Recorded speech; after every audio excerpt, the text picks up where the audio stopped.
hey man, that was a really fun night a couple of nights back. He goes, yeah, that was fun.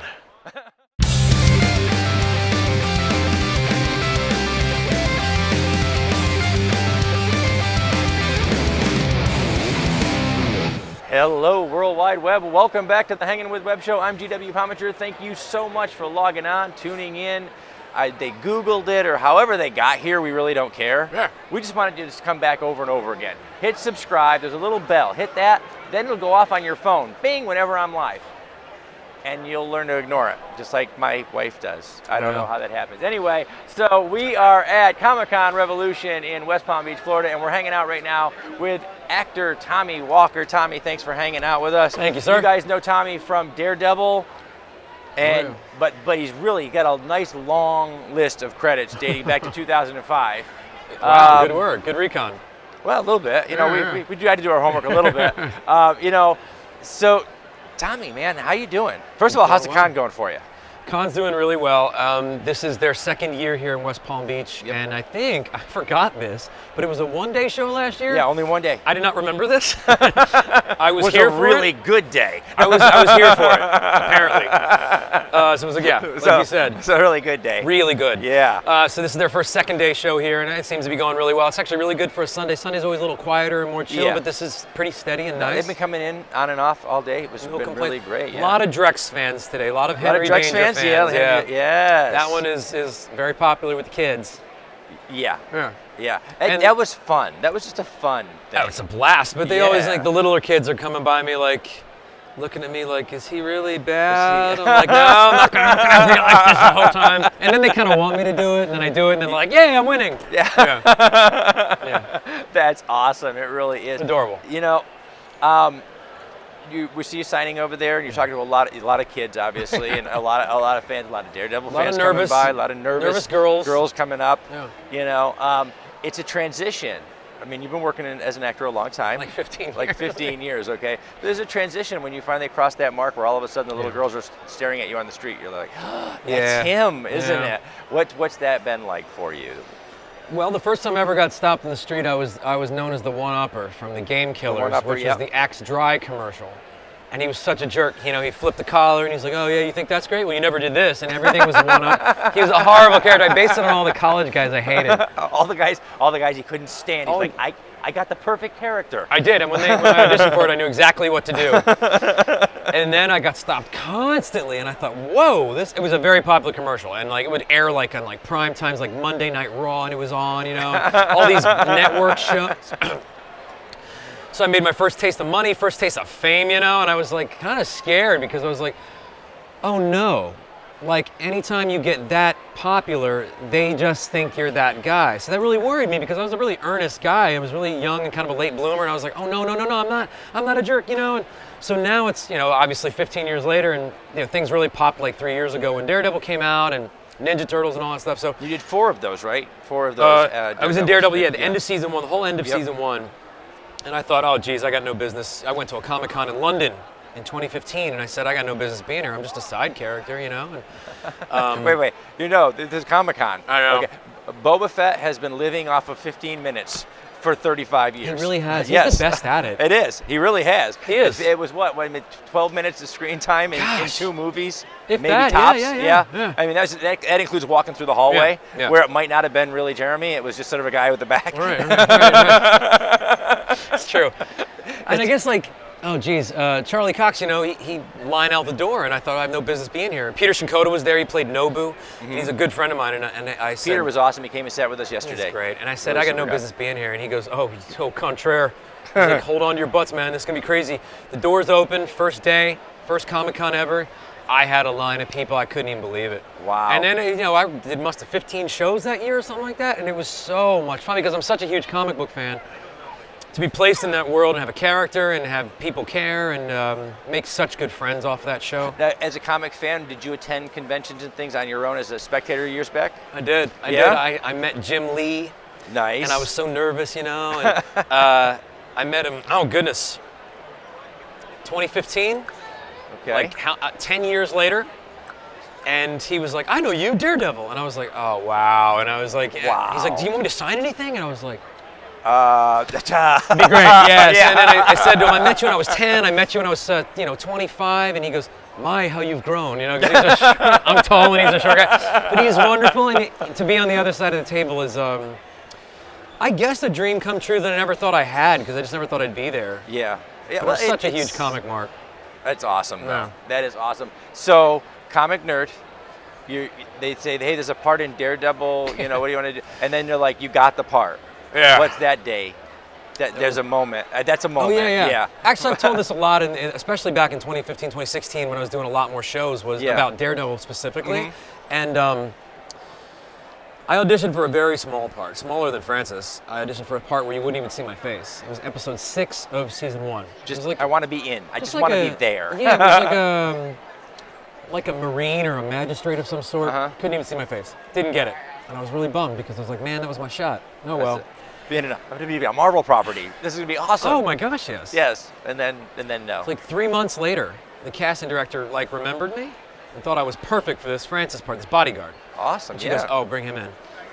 Had me in mind for this. Did not know that. Julie Schubert, man, God bless her. And she brought me in, and I had like a buzz cut, and like kind of a goatee. And she was like, I had like a suit on. She was like, oh man. She wanted me. Apparently Marvel liked me a lot, but they didn't want another blonde bad guy because of the Russians. And she said, well, just color his hair. And it was like a foreign concept. They're like, well, wait, I don't know about that. And she goes, just color his hair down. Isn't that what they do? It's Hollywood, right? Well, there's so many cooks, Don't they have a guy that's all he does all day long? That's the specialty. Yeah. And then all of a sudden they went, oh yeah, I guess we could do that. Oh, yeah. And that's how it worked. And I was at New York Comic Con in 2014 as a fan. And I was there, and all people could talk about was Daredevil, because they were all coming that night for a big panel. Oh, wow. I didn't know that Vincent would become a buddy, and Deborah would become one of my best friends, and Peter's one of my best friends, and I didn't know all this was happening. And I couldn't stand looking at the signs anymore because I had auditioned for this part. I'd been waiting for a week, and I was on hold between me and another guy for a week. And it's the only thing anybody wants to talk about is Daredevil. And you're like, that's the only thing I don't want to talk about. It was Friday. It wasn't Saturday, it was Friday. Right, okay. And I couldn't take it anymore. And I left the Comic-Con. I was just bummed. I was like, I gotta get out. I can't take it. And I bumped into Joe Quesada on the escalator. And I wanted so desperately to say, I'm up for a part right now on your show, on Daredevil. And of course you can't. And I just said, hey, Joe. And he goes, hi. And a week later, I was talking to him on set. Wow. And I went home that day, totally just kind of beside myself, stressed out. And I was just like, oh, Daredevil. As soon as I got home, I put the comics that I bought on the desk. Phone rang, the agent said, you got it. Go down to set right now for a color test on your hair. I was like losing my mind. Same day. Yeah, no doubt. Same day. That's incredible. That's, first of all, incredible. They got somebody to actually leave New York Comic Con. I left early, bro. He left early and bummed at that. And then, bam. That's literally what happened. So the next New York Comic Con, you're like, hey, I'm not leaving early. Actually, this is funny. I was not signing at New York Comic Con the next year, but I went by the Marvel booth to visit some friends. And I caused a line at the Marvel booth. I was there for an hour signing for free, just signing. Just because you were there. People just kept lining up. Oh, that's awesome. It was so surreal sweet and gratifying. That's just a moment where you're like, oh wow. My buddy Matt, I was like, last year I left early Yeah. and pissed, and this year I'm gonna hang out for an hour. You had to give them that hour back. I did. I did have to give them that hour back. It was so sweet. I was so grateful. You've got a lot of credits from, again, back to 2005, the producers, where you were Stormtrooper, it says. That was my first movie, yeah. Yeah, okay. So now you're surrounded by, space-age Stormtroopers. Yeah. Like all the time. All the time. It's great. So, movie sets are fun places to be. They're hard work, but they're fun places to be. So, best moment on set. In that, what stands out? Wait, in any project? Any project. Just pick a project. It could just the best, most fun, crazy moment on set. Well, I probably shouldn't share this on TV, but well, what I'll it's say YouTube. is There's only 3 people watching anyway at the moment. What I'll say until is, you say this, and then I have clickbait for the next 6 years. No. It might be. I don't know if it's my most fun. It's the first one that comes to mind. Okay. It was pretty great. I did a movie recently called Primal. It's on the way about mid-year this year, and it's Nicolas Cage, Famke Janssen, Michael Imperioli, Kevin Durant, a great cast. And of course, Tommy Walker. And me. And Tommy Walker. LaMonica Garrett, great actor. He plays the Awesome. Monitor on the Elseworlds CW crossover. Oh, yeah. He's a fantastic guy. And so LaMonica and myself and Michael all went out with Nicolas Cage one night. All night. And it was... All right, all I can tell you is the headline on this episode will end up being something. Nick Cage did this. Because I can feel it. I can't give it away. You know that. No, I know that. We had a tremendous night. We had a tremendously fun night. And I had to leave for about 10 days, and then I had to fly back to Puerto Rico to do the last scene of the last day I was coming back, because they had a bunch of stuff to do in between. Everybody else was wrapped. Nicholas comes back for the last day of shooting, and that night is only going to be remembered by Nick, LaMonica, Michael, myself. And we're on set. It's a very intense scene. I hadn't seen Nick for 10 days. He's super cool, like really, really professional, cool guy. Awesome. I really, really was impressed. And he was so intense on set, you know? And he's thinking about stuff, and I didn't want to bug him. We had a small break in the shooting, and I looked at him, and I hadn't seen him. I said, hey, man, you know, that was a really fun night a couple of nights back. He goes, yeah, that was fun.